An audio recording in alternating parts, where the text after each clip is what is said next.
Olá, este é um podcast sobre o filme A Primeira Noite de um Homem, filme norte-americano do ano de 1967, dirigido por Mike Nichols. O filme teve produção de Lawrence Thurman e o roteiro escrito por Calder Willingham e Buck Henry.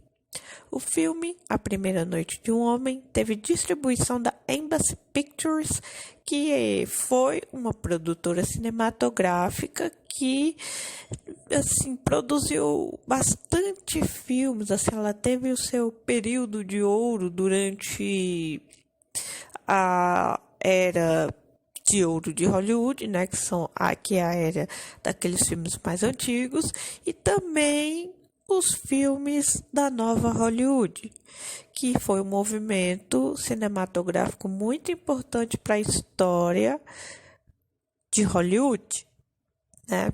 Esse filme, A Primeira Noite de um Homem, aqui, já fazendo uma ressalva aqui, junto com Bonnie e Clyde do mesmo ano, foram os filmes que deram um novo ar para os cinemas norte-americanos. Foram filmes que trouxeram de volta para as salas de cinema o público jovem, a grande massa popular, porque o cinema nessa época ele estava caindo em desuso por conta da popularização da televisão. As pessoas estavam preferindo ficar em suas casas assistindo programas de televisão do que ir para cinema, né? O cinema estava perdendo espaço para a televisão naquela época. E filmes como Bonnie e Clyde, A Primeira Noite de um Homem, fizeram uma nova abordagem para o jovem contemporâneo da época. Eram filmes que traziam uma nova forma de linguagem, uma nova forma de retratar a sociedade em geral, né? De uma forma que chamou a atenção do público e acabou trazendo de volta. E com isso vieram outros filmes no mesmo segmento, e a partir da nova Hollywood, o público geral foi introduzido a novas histórias, né? Nesse período, nós tivemos diretores importantes, influentes até para os dias de hoje, como Steven Spielberg, Martin Scorsese, George Lucas, Francis Ford Coppola, Clint Eastwood, é esse o nome, Roman Polanski, entre outros. E esse filme, A Primeira Noite de um Homem, retrata a história de um jovem que se apaixona, assim, ele tem um caso amoroso com uma mulher de mais idade, né, que tem idade para ser a mãe dele. Na época, esse roteiro, ele gerou um pouco de polêmica, né, porque até então ninguém fazia uma história assim as histórias românticas retratadas no cinema eram geralmente com casais ali na mesma faixa etária. Não tinha nada desse tipo, foi uma certa polêmica, já o roteiro já foi uma certa polêmica, né? Nós tivemos não cenas de sexo explícito, mas tivemos cenas assim de mais nudez corporal, né? Vamos dizer assim, não explícita como nos filmes de hoje, como nos 50 Tons de Cinza, né? Mas tivemos mais pele à mostra, né? Até então as cenas que subtendiam que o casal teve uma relação sexual eram bem, assim, era bem escondido, era aquela coisa bem sessão da tarde que você entende o que eles fizeram, mas não mostrou o ato em si nem o começo, né? Era mais ou menos assim que era retratada até A Primeira Noite de Homem. Aí a partir daí o sexo no cinema ele também foi mudando sua forma de ser retratada nas telonas, né? Até chegar no ponto de ter uns 50 tons de cinza e um 365 dias igual nos dias de hoje, né? Mas assim, e o Bonnie e Clyde, né, que retratou a violência de uma forma mais explícita. Quem sabe eu ainda fale sobre esse filme, é um filme muito bom também, mas vamos voltar para A Primeira Noite de um Homem. O filme, ele teve o seu lançamento no dia 21 de dezembro de 1967 nos cinemas norte-americanos. O filme teve um orçamento de 3 bilhões de dólares com uma bilheteria de 105 milhões de dólares. Ou seja, o filme não foi muito caro, né? Se você levar em conta os padrões de orçamento para os filmes atuais. E teve uma excelente bilheteria, né? Foi um filme assim, foi sucesso na época, principalmente pelo fator que eu já falei, né? Que o filme ele aborda uma linguagem que o jovem teve fácil entendimento, os jovens da época se identificaram muito com o personagem do Dustin Hoffman, que é o Benjamin Braddock, que é o nosso protagonista, né? Ele é um jovem estudante, né? Terminou os estudos recentemente em outro lugar e está voltando para os Estados Unidos, né? Lá para a cidade onde os pais moram, e os pais decidem dar uma festa com todos os amigos dele para recepcionar o Benjamin. E durante essa festa, né, para receber o Benjamin, a mãe e o pai ficam falando sobre todos os troféus que ele recebeu, prêmios, sobre tudo que ele estudou, enfim, reviram a vida do filho de cabo a rabo para todo mundo, ou seja, aquela situação que a gente percebe que ele está incomodado, que ele não tá se sentindo bem nessa posição, que ele quer vazar dali, né? Até a gente que só de assistir já sente aquela vergonha ali em vários momentos, e também tem aquela velharada toda perguntando: o que você vai fazer? O que você pretende fazer? Tipo, já cobrando do rapaz, né? Que nem terminou os estudos direito, que mal saiu do hospital direito, o povo já tá cobrando que ele seja um mega empresário, magnata. Tem um cara lá que puxa ele por uma conversa, fala assim: se eu fosse você, eu investiria em plásticos, que é o que tá rendendo dinheiro no momento. O povo quer comandar a vida dele, né? Porque era uma época que era difícil alguém terminar os estudos, né? E isso chamou muita atenção dos amigos dos pais dele. E aí, era lá um ou outro que tinha estudado, mas enfim, parecia que era um acontecimento do ano, alguém terminar os estudos. E o Benjamin, né, se viu no centro de atenções de pessoas indesejáveis e desagradáveis, né? E no meio desse círculo de amigos dos pais do Benjamin, a gente conhece a senhora Robson, que é interpretada pela Anne Bancroft, que interpreta muito bem essa senhora, que aparentemente ela tem um casamento assim ruim, vamos dizer assim. Ela quase não tem intimidade com o marido dela, ela deixa se retratar, ela explica isso pro personagem do Benjamin durante o filme, enquanto eles estão conversando no quarto, e ela foi obrigada a se casar com ele, porque ela engravidou dele na época da faculdade, né? Eles transaram no carro, e aí ela engravidou, teve uma menina, e aí ela foi obrigada pelos pais a se casar com o que é o atual marido dela, até o momento no filme. Porque na época, quando ela era mais nova, era o tipo de situação que não se era aceitável na sociedade, uma mãe solteira, né? Ela foi obrigada pelas circunstâncias a se casar. Por isso que ela até entende, de certo modo, essa frustração que o Benjamin sente em relação aos amigos dos pais deles e aos próprios pais que cobram tanto dele um futuro, uma carreira, tudo certo, né? E ele se vê ali, é o famoso: se correr o bicho pega, se ficar o bicho come. Ele não sabe, ele tá confuso. E os jovens que foram assistir o filme nessa época se identificaram muito com isso, porque era exatamente o que eles sentiam. Uma pessoa estudando e sendo cobrada ao mesmo tempo, sendo que eles nem sabem o que querem, o que vão fazer no dia de amanhã. Como é que eles vão saber o que eles vão estar trabalhando daqui a 10 anos? Isso me lembrou muito, sabe o que? O filme Curtindo a Vida Doidado, que muitos pais na época do filme não gostaram muito do filme, porque o filme estimulava a matar a aula, a só fazer zoeira e a largar as responsabilidades para um dia ser alguém na vida, né? Mas, compensação, os jovens da década de 80 abraçaram o filme Curtindo a Vida Doidado como exatamente tudo que eles queriam fazer. É claro, o personagem principal, o Ferris Bueller, é um tremendo do escroto, né? Ele tá mais pra vilão do que pra mocinho, mas eu já gravei um podcast sobre esse filme, depois vão lá dar uma ouvida, que tá muito bom. Lá eu deixo bem claro porque eu não gosto do personagem dele. É carismático, ele tem presença. O Matthew Broderick interpretou ele muito bem, merecia, era um tipo de atuação que eu falei digno de um Oscar. Mas o personagem dele é um porra louca, né? Com perdão da palavra. Mas enfim, eu não vou ficar falando desse filme porque eu já falei. Voltemos para A Primeira Noite de um Homem, que, como eu já falei, eu não me canso de repetir, foi um filme que foi assim, um grande marco para a época. O jovem da época, do final da década de 60, se identificou muito com o personagem do Dustin Hoffman, Benjamin, né? E assim, Um filme que marcou gerações. Se você for ver, essa questão da cobrança pelo futuro é algo que até os dias de hoje acontece muito. Ou seja, esse filme ele está à frente do seu tempo nesse quesito. Então, a gente pode dizer que é um filme atemporal. É um filme que está à frente do seu tempo.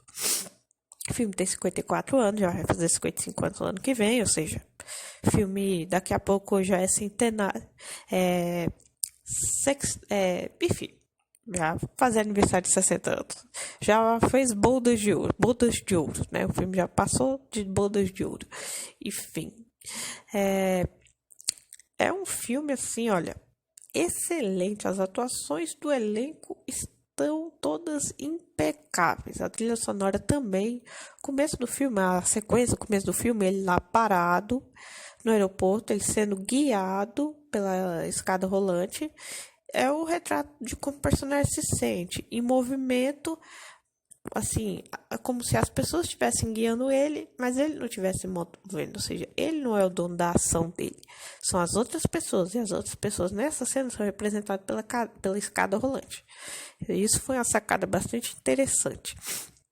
Mas voltemos aqui.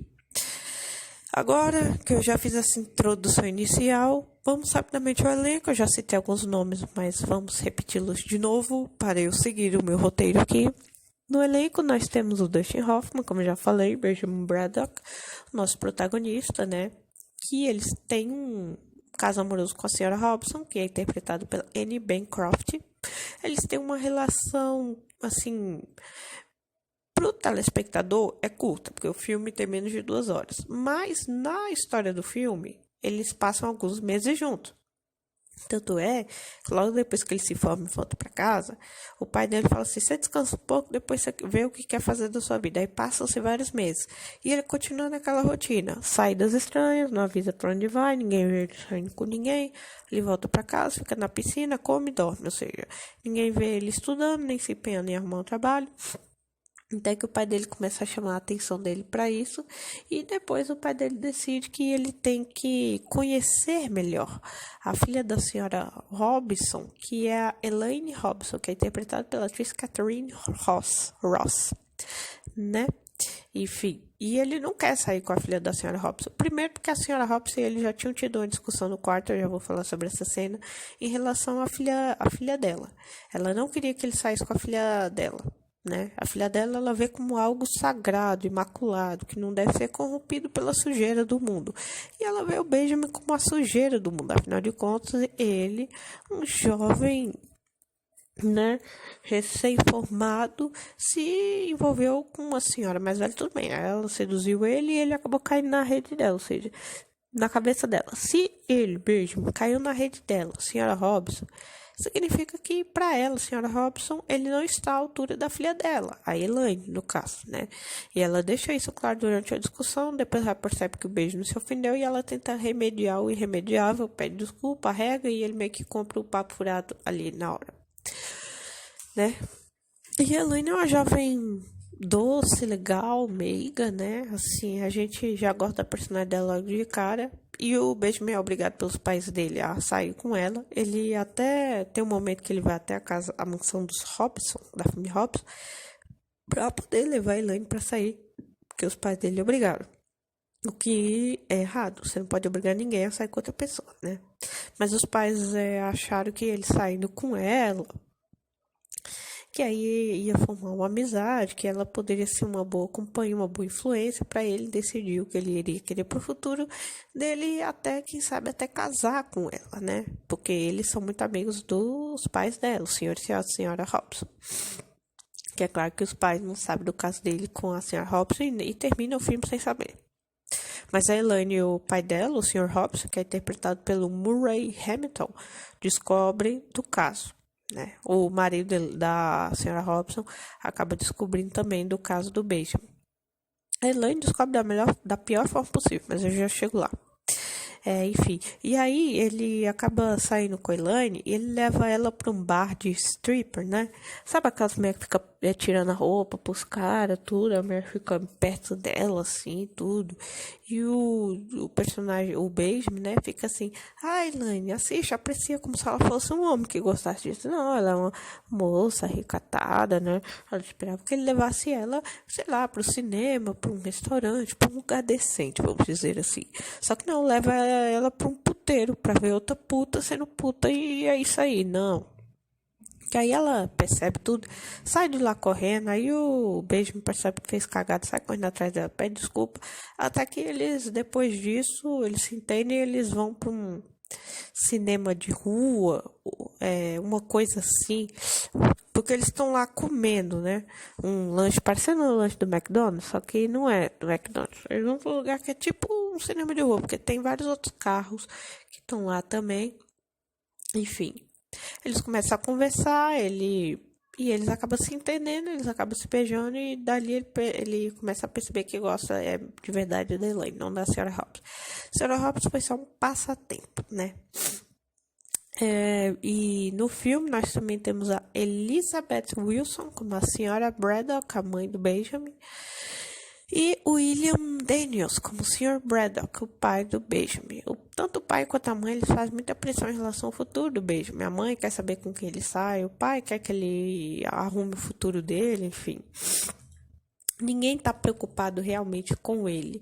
Estão preocupados com o que vão falar do Benjamin.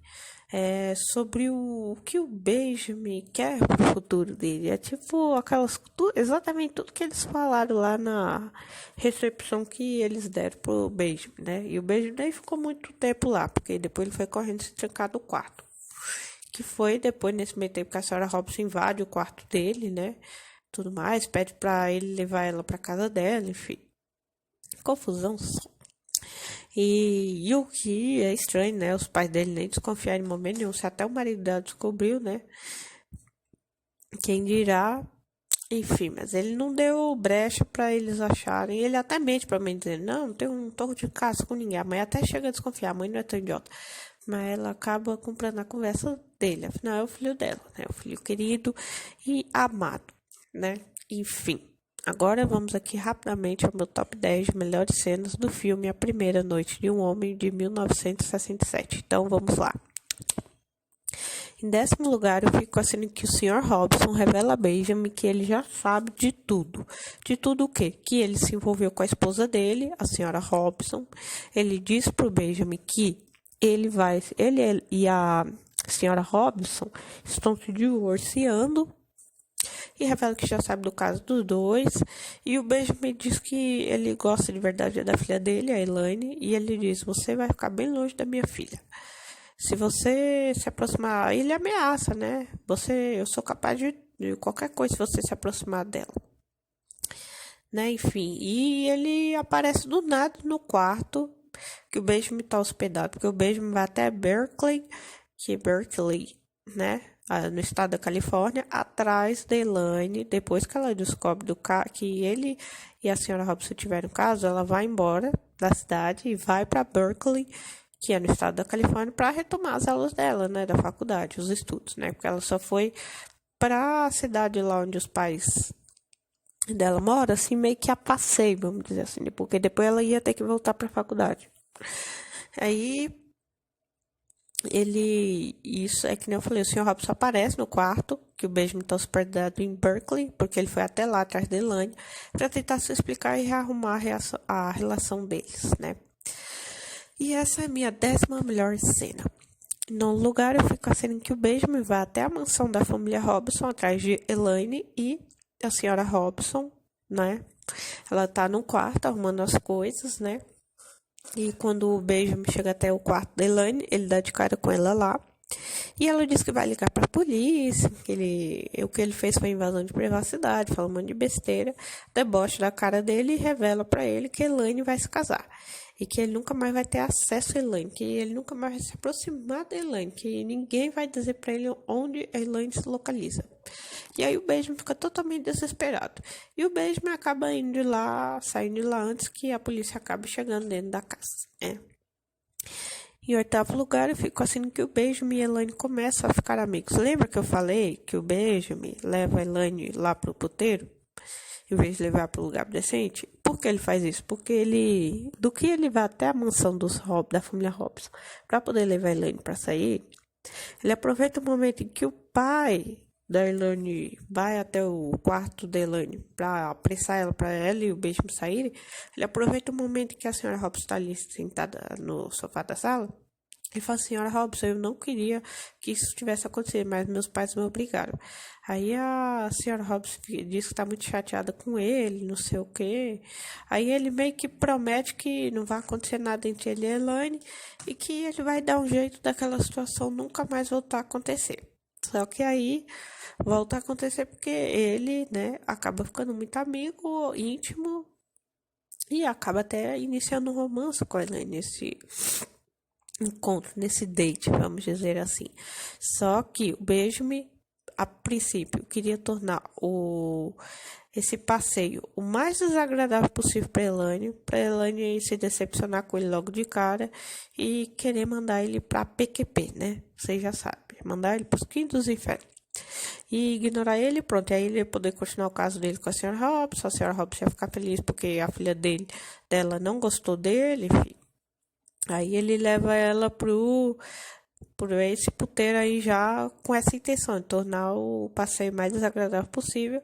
Só que aí depois ele percebe a besteira que fez e os dois começam a conversar e começam a se entender. Antes de eu ir pra minha sétima melhor cena, deixa eu só fazer um adendo dessa cena que ele leva a Elaine pro puteiro. Sabe o que isso me lembrou? Só que no caso do Benjamin ele já fez na intenção de tornar o passeio desagradável. Isso me lembrou, sabe o quê? Um episódio do Chris, da Garibalda, que ela começa a gostar dele do nada, e aí ele não tem coragem de dar o fora nela. Aí ela começa a convidar ele para ir para os lugares, aí ele aceita, só que aí ele diz para onde eles vão passear. E todos os passeios ele tenta fazer o passeio ser o mais desagradável possível para ela para Garibalda desencanar dele e não querer mais saber dele, né? Porque tudo isso porque ele não tem coragem de dizer não para ela, né? Enfim, é sensacional esse episódio do Todo Mundo Odeia o Chris, mas além desse episódio do Todo Mundo Odeia o Chris, sabe o que me lembrou também? O Benjamin e Elaine nesse passeio desagradável me lembrou aquela cena do filme Taxi Driver, que o personagem do Robert De Niro leva a moça lá, eu esqueci o nome da moça agora. A moça lá, uma moça que ele tá interessado, pro cinema. Ele tá gostando dela. Ele convida ela para ir pro cinema. Aí ela, tudo bem, ok, eu aceitei com você no cinema. Até aí tudo bem, nada demais. Só que o problema é que ele leva ela pra assistir um filme pornô. Sabe aqueles cinemas pornô, pesadão, que só passa impróprio, menor de 18 anos? Então, é isso que ele faz. Só que ela não gosta, ela entende que ele levou ela pra lá pra deixar bem claro que só o que ele quer com ela é sexo, quando na verdade não é isso, é porque o cara é sem noção mesmo. Só que no caso do filme Taxi Driver, ele é um louco sem noção mesmo. Aqui não, a primeira noite de um homem, o cara já foi na intenção de tornar o episódio desagradável, o passeio desagradável igual, do mesmo jeito que o Chris e a Garibalda no Todo Mundo Odeia o Chris, né? Enfim, em sétimo lugar eu fico assim que o Benjamin e Elaine discutem no quarto da pensão em que Benjamin está hospedado. Por quê? Porque Benjamin vai até Elaine onde ela está estudando, né, na Califórnia, e ela quer saber por que ele está lá atrás dela, em Berkeley, e ela ele vai até a faculdade dela, segue ela, depois acha ela lá no zoológico, né, que ela se encontra com o cara e tudo mais. Aí depois ele tá no quarto da pensão onde ele tá hospedado, a Elaine aparece lá, os dois começam a discutir, ela revela a ele que a mãe dela disse pra ela que ele, Benjamin, tentou abusar dela, e ele nega, fala que foi ela que seduziu ele. E aí ela começa a gritar, aparece um monte de gente ali na porta do quarto do Benjamin. O dono da pensão diz que ele tem que ir embora da pensão o mais rápido possível, né? Porque ele não aceita escândalo na pensão dele. E aí a Elaine percebe a cagada que fez, né? Gritando, fazendo escândalo lá dentro, ou seja, só prejudicou o Benjamin. Ela pede desculpa e os dois começam a conversar num tom mais humano, mais normal, né? Enfim, o rico da fazenda baixou nela, ela invocou, criou essa confusão, depois o rico da fazenda saiu do corpo dela, né? O barraco saiu. E aí ela voltou a ser aquela Elaine ponderada que escuta e analisa, né? Enfim. Em sexto lugar, eu fico com a cena em que o Benjamin e a senhora Robson discutem no quarto do hotel. Porque o Benjamin e a senhora Robson, como eu já falei, eles têm um caso amoroso por vários meses. É retratado no filme que eles têm por 2, 3 meses, mais ou menos, né? E aí, num desse conto, eles começam. O Benjamin acha que a relação deles está um pouco entediante, porque ele só se encontra, se beija, transa e pronto. Não, ele quer mais, ele quer conversar, ele quer estabelecer um relacionamento fora as relações íntimas que eles têm na cama, né? Ele quer ser uma relação de conversa, algo a mais, sabe? Uma coisa entre duas pessoas. E aí eles começam a conversar sobre o passado da Sarah Robson, por que ela se casou, em que circunstâncias, é quando ela revela lá o negócio da faculdade, que ela engravidou e se casou, foi obrigada a se casar e tudo mais, né? Até que eles chegam até que a filha dela entra na conversa do nada, assim, né? E aí ela diz pro Benjamin que ela não quer saber dele com a filha dela. E o Benjamin pergunta, é porque eu não sou própria ela? Ela fala, aí os dois começam a discutir, depois a senhora Robson pede desculpa e fica tudo bem entre eles de novo ali no momento. Mas a gente sente aquele clima de tensão mesmo depois que eles param de gritar um com o outro, né? E isso fica apagando e acendendo a luz também. Toda hora essa cena é bastante interessante, né, no filme. Enfim, agora vamos ao nosso top 5 de melhores cenas. Quinto lugar, eu fico assim que o Benjamin é recepcionado pelos amigos de seus pais. Eu já falei sobre essa cena, né? Ele tá mais perdido que segue um tiroteio, não sabe pra onde vai.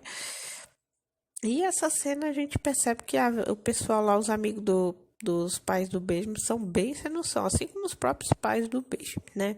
Tem uma cena também que ele tá na piscina, ele entra do roupão, o pessoal fica reúne todo mundo só pra ele ver com aquela roupa de nadador e com aquela máscara lá de ar e com um tubo nas costas entrando na piscina, caindo e ficando por lá, ou seja, é uma coisa assim. Fala, mano do céu, o que que é isso? E o momento em que ele tá ali na piscina, meio afundando, nadando, assim, sem fazer nada, a gente percebe que é daquela forma que ele tá sentindo que a vida dele tá sendo manejada, né? No fundo de uma piscina, no fundo das profundezas da água. Enfim, em quarto lugar, eu fico assim que Elaine descobre que sua mãe e Benjamin tiveram um caso. Lembra que eu falei que Elaine e o Benjamin eles vão lá, tomam um lanche junto depois do encontro desagradável lá e tudo mais, que eles se acertam e tudo mais. Então, eles começam a conversar, aí quando o Benjamin tá levando a Elaine pra casa dela, ela começa a conversar, os dois estão tendo algumas conversas, e nessa conversa, a Elaine pergunta pro Benjamin se ele tem uma namorada, ou algum caso amoroso, ou alguma coisa do tipo. E ele acaba revelando que teve um caso com uma mulher casada, que essa mulher casada tem filho, mas que o caso já terminou. Ou seja, dali do encontro dele com a Elaine, ele percebe que ele gosta mesmo da Elaine e que a senhora caso é um caso que já passou, né? Só que é claro que na senhora Robson descobre isso, ela fica fula da vida e começa a fazer de tudo para boicotar a relação deles dois, né? Tanto é que ela diz pro Benjamin que ela vai revelar pra Elaine sobre o caso deles. Até que ele decide ir atrás da Elaine, né? Ele invade o quarto dela enquanto ela tá ainda se trocando de roupa. E ele fala assim, você lembra da mulher casada que eu disse que eu tinha um caso? Ela, sim. Aí é quando a senhora Robson aparece assim, por trás da porta semi-aberta do quarto dela, ela olha pra mãe, olha pra ele, vê os dois se olhando. E dali ela conclui que o caso amoroso do Benjamin é a própria mãe dela, a senhora Robson. Ela fica horrorizada e ela sai correndo, né? Aí, enfim, é assim uma situação, né? E depois ela ignora a mãe também, a mãe bate na porta do quarto. Enfim, ela fica completamente revoltada. E é a partir daí que ela sai de casa e volta para Berkeley, né? Enfim, é uma cena assim, olha.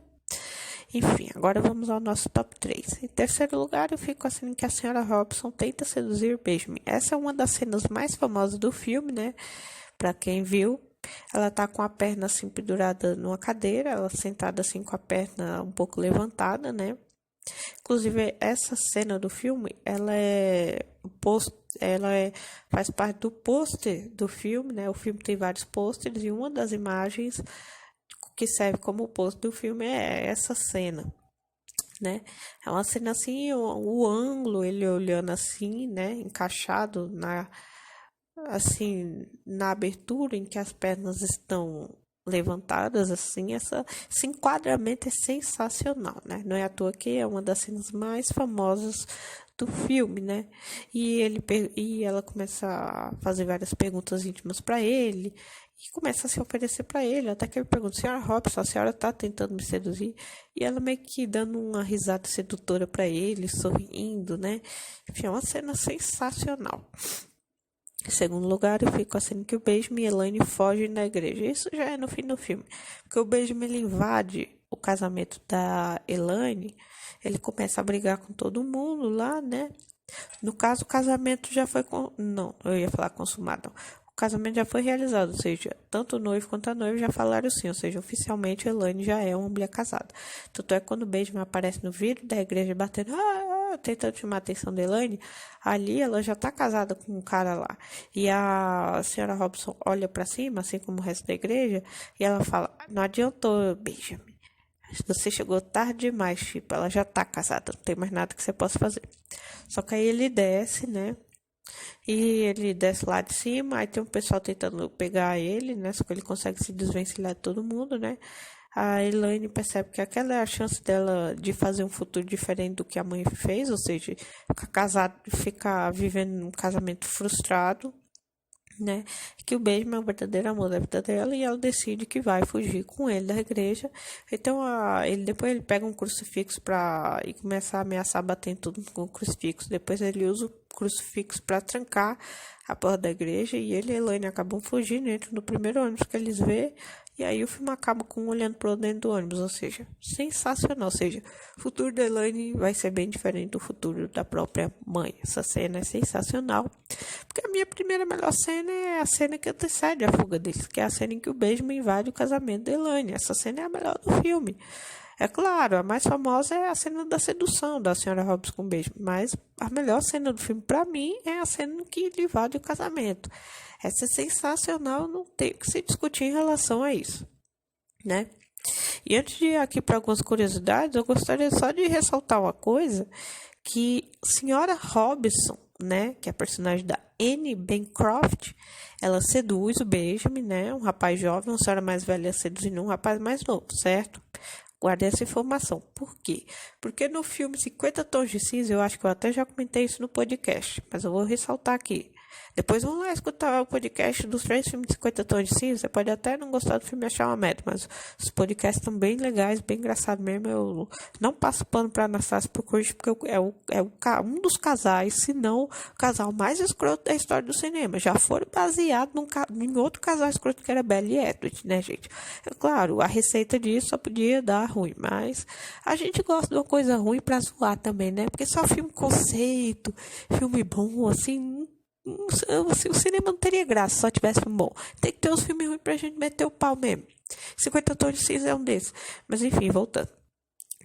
A senhora Robson, ela é citada várias vezes durante a trilogia 50 Tons de Cinza, porque é a referência que a Anastácia tem da Helena. Helena é quem?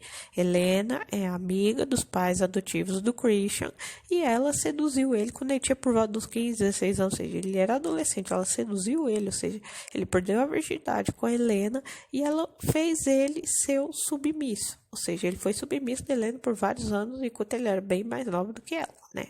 E era adolescente, o que piora a situação dela, porque, ou seja, além de tarada, é pedófila, mas enfim, né? E a Anastácia se refere a ela, a Helena Lincoln, né, se eu não me engano, como senhora Robson, por isso, por seu fato de uma senhora mais velha tá seduzindo um rapaz mais novo, que no caso aqui é as personagens da Dustin Hoffman e da Anne Bancroft, né? Senhora Robson, né, citada na trilogia 50 Tons de Cinza por isso, por seu fato de uma senhora mais velha seduzir um rapaz mais novo. Enfim, essa trilogia 50 Tons de Cinza também, eu vou te contar, viu? Começou ruim e terminou terrível. Mas, assim, o último filme até que a gente dá alguns pontos, porque, né, tem algumas coisas interessantes, mas muito pouco. Mas a premissa do filme, enfim, já falei desse filme, não vou ficar aqui me estendendo, né? Depois vamos lá escutar o podcast. Agora vamos aqui a algumas curiosidades sobre o filme A Primeira Noite de um Homem do ano. Da Primeira Noite de um Homem do ano de 1967. Então, vamos lá. Para quem não sabe, o ator Robert Redford chegou a ser convidado para interpretar o personagem Benjamin Braddock. Ele acabou desistindo porque ele achou que ele não ia conseguir interpretar o personagem com um ar de ingenuidade e inocência que o personagem pedia, né? Enfim. E na época das filmagens, o Dustin Hoffman ele tinha apenas 29 anos e a Anne Bancroft 35, ou seja, 6 anos de diferença, né? Enquanto isso, Catherine Ross, que interpreta a Elaine Robson, tinha 27 anos, ou seja, ele estava ali quase na mesma faixa etária, né? E para quem não sabe também, para quem não percebeu, passou desapercebido, nenhum dos personagens mais velhos, no caso os senhores e a senhora Robson e os pais do Benjamin, tem os seus primeiros nomes identificados. Só os personagens mais jovens, que é o Benjamin, a Elaine e o Carl, que são mencionados.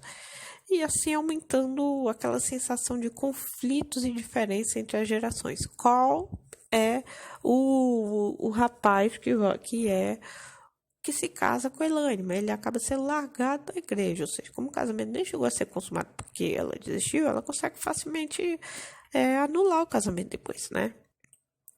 Enfim, o personagem o Dustin Hoffman, né? Agora, o ator Dustin Hoffman, ele comentou que ele estava bastante inquieto e inseguro quando foi fazer aquela cena que ele bate no vidro da igreja, porque enquanto eles estavam gravando essa cena, um oficial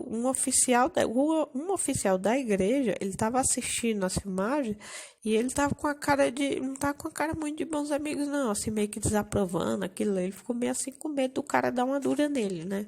Chamar atenção, aquela coisa para ser policial e tal, mas deu tudo certo. E agora aqui como última curiosidade, no famoso promocional, no pôster promocional do filme, o Dustin Hoffman ele é visto no fundo emoldurado pela perna da senhora Robson, da cena mais famosa do filme que eu já falei.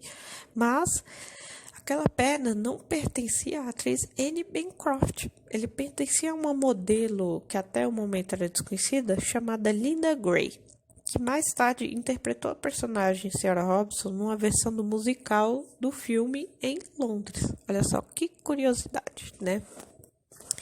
Enfim, é um filme assim que marcou uma geração de Hollywood, um dos primeiros filmes junto com Bonnie e Clyde a inaugurar a nova Hollywood, que foi um movimento cinematográfico muito importante para Hollywood e para a história do cinema. Mudou toda uma forma de se fazer filme, né? Tirou Hollywood, os cinemas de Hollywood daquela crise que eles estavam vivendo por conta do pessoal estar trocando TV por cinema e deu muito certo, né? E é um filme, assim, um dos primeiros filmes do Dustin Hoffman, né? Ele também está muito bem no filme Rayman, depois confiram, ainda pretendo falar sobre esse filme. E é isso aí, vão lá, assistam A Primeira Noite de um Homem, de 1967, nota 7. Filme muito bom. Vamos lá.